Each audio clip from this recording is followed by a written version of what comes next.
Okay, the next aspect we're going to look at is the lighting.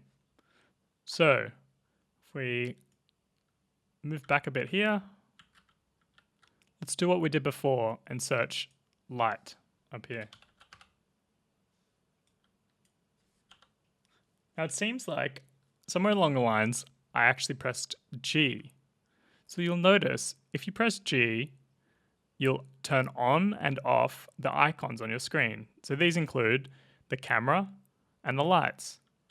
Now you'd want to do this if you wanted to get a good look at something. So right here, if I have G unpressed, it can be hard to click here or to see what's going on because the icons get in the way. So pressing G is a quick way to hide and show editor icons. Now, back to what I was saying. If I go out here, I go up to the top and I search light, I get a list of all the lights in the scene. So I want to start from scratch. So I'm going to select all of these and hit delete. So you'll notice, even though there's no lights in the scene, I'm still getting some light. Now the reason for this is because of Lumen. Now Lumen is new to Unreal Engine 5, and it means that objects in the scene can actually emit light if they have emission. Now, this scene has been set up to have the windows with a bit of emission. And what emission is basically like a glowing object. So a glow stick would be a good example of something with emission, or something that's glow in the dark. So we're not going to worry about that for now. It's quite a minimal effect. We're going to have a look at adding lights to our scene. So when lighting, there's something called the 3-point lighting system. And 3-point lighting is a really great way for beginners to get really high quality results. And it's used extensively throughout television, film, and 3D. All of your favorite shows and movies most likely use 3-point lighting. So if we go up here to the top left, we can see lights. And remember, you can access this by clicking quickly add to add project, place actor panel, or you can add lights directly right here. Now for this one, I want to use a spotlight. I want a harsh light coming through the window and isolating our character. So I'm going to drag that out into the scene right here. Now I did something silly. I was not in the position where I wanted to actually add the light to. So now I'm going to have to move around, go there, and move the light outside. Whereas if I delete this right now and add it again, I can add it directly into the scene. Now, once it's in the scene, it's a good idea to name the light, although not 100% necessary. It just makes things a bit easier. So in the 3-point lighting system, our most important light is the key light. So we'll call this key.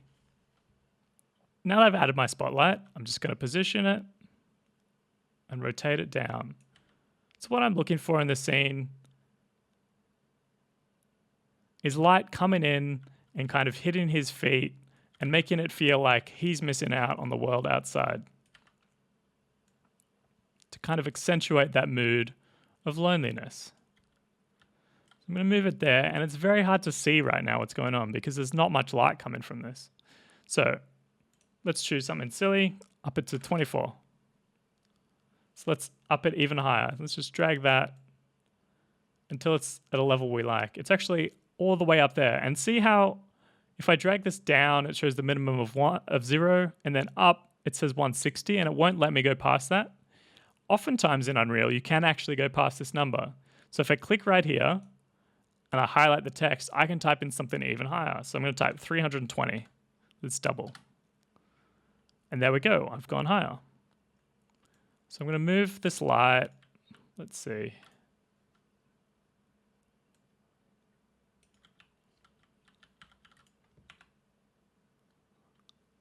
And you'll notice that even though I've rotated my light and it's now pointing down, my controls aren't exactly lining up with the light. So my movement arrows aren't pointing where the light is anymore. You can see that the light is pointing towards this white arrow, but my movement arrows don't allow me to move in that direction. Now the reason is, last time we changed this option up here. We changed it to a world coordinate system. So let's change it back to a grid.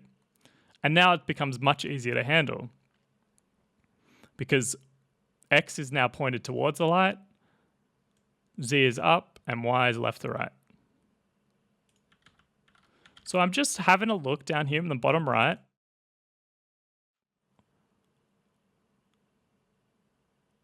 And seeing a good spot for my light.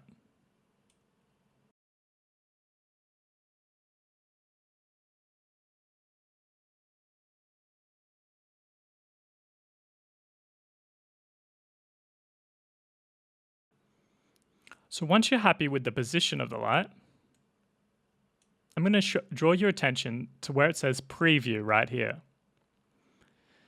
Now the reason it says preview is both complicated and simple. It's because of this mobility section. So if you, with the light selected, you should see mobility right here under the transform. And how Unreal likes to separate lights is into different categories. If it's a static light, it's a light that won't be changed. It's always going to be there, and we're going to bake out that light into the scene. And what bake in is, it's essentially like painting with the light and solidifying things as they are. So in the scene right here, down below, the light would be frozen like this. Now a stationary light is one that doesn't move, just like a static light, but we can change the intensity. It'd be one that we can switch on and off in a scene, but it can still have all the nice bake-in that we have from a static light. And the last one is movable. And you'll notice when I click this last one, the preview will go away. And a movable light is one that you can move anywhere and change the intensity and color of. So what I'd recommend for you to start with is to set all your lights to movable where you can. Baked lighting is something we might get into in a future course or a future lesson, but for now, I'd highly recommend you stick to dynamic lighting, which is basically just setting your lights to movable. This means that you can move them around and not have to worry. Okay, I'm going to go in here and use the temperature, and I'm just going to up this a little bit to make it a little bit more blue. This is more of an artistic choice than anything else. So that's our key light. It's a strong light coming in from one side of the scene. Now that we've set that up, I'd like to set up the rim light or the backlight. Now you can do this using lots of different lights, lots of different ways. We could light the background behind him and have that reflect onto him, but I kind of like the fact that he's sitting in darkness.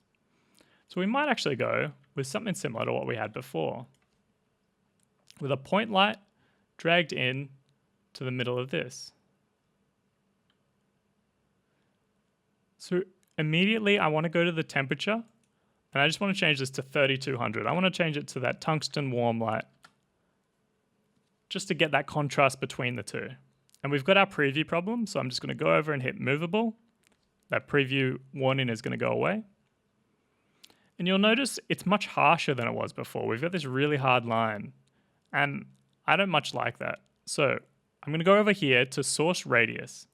And what source radius does is, instead of light coming from a single point, it kind of acts as if light is coming from a radius or a sphere of that size. So if I change this to 10, it's like a 10 centimeter ball of light. So all those shadows in the background from before have gone much softer. So let's maybe change this to 2, 3, maybe 2.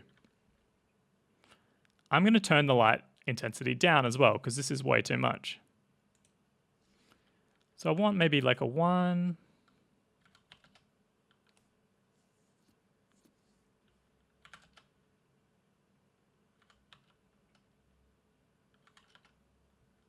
I like it at 0.5. Now this isn't really performing the role of our backlight, but what it is doing is it's giving us inspiration for a backlight. So I'm going to add another light here off screen, like you would on a film set. I'm going to add a spotlight. I'm going to add it here. And this light, I just want to hit the back of the character. I'm going to rename it actually back. So the role of this light is just to make things in the scene pop out from the background. So I'm leaving it white right now so it's easier to see what effect it's having. I'm going to change the temperature to be the same as our other light. And now if I turn this off, you can really see, unfortunately, it's also hidden our pillow and our stand. So I'm going to move it a bit closer. And because the light's already pointed exactly where I want it to, and I don't want it moving towards where it's pointing to, I'm going to change it back to world system. Just scrub that in a bit.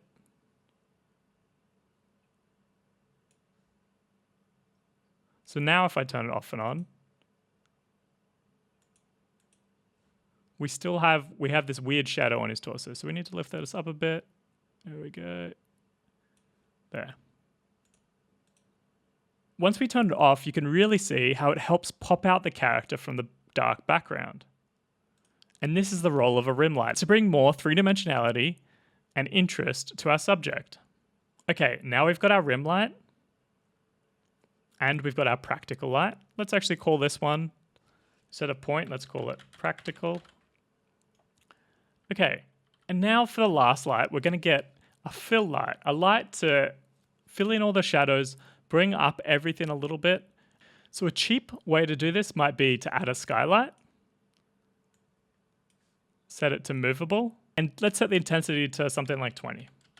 Now you notice it doesn't actually impact the scene, and why is that? Well, last time we'd plugged in an image and we said, hey, use this image as the kind of color you're going to emit. But for now, it's trying to capture the scene, and it uses this sky distance threshold value to figure out, hey, how far away is the horizon where I should start looking at the color of the scene? So it's actually looking at 150,000 centimeters away, which is way off the distance. And you'll notice our scene is completely black. So if we had an atmosphere here and we had some sunlight, maybe some mountains and trees, it would capture all of that and put it on the scene. But for now, it's simply too far away. So if I change this to something like 1 centimeter, it's going to look for everything that's 1 centimeter away. And instantly you'll see our scene start to get brighter. So you could take this to like 100, maybe 50, and it's capturing the value of the scene.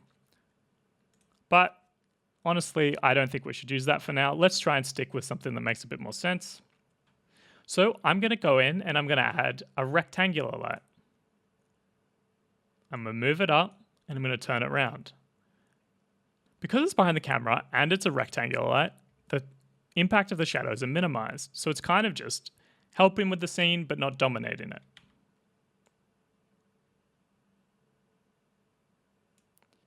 So let's call this one the fill light. We call this because it fills in all the shadows that the other lights miss. Now we'll see here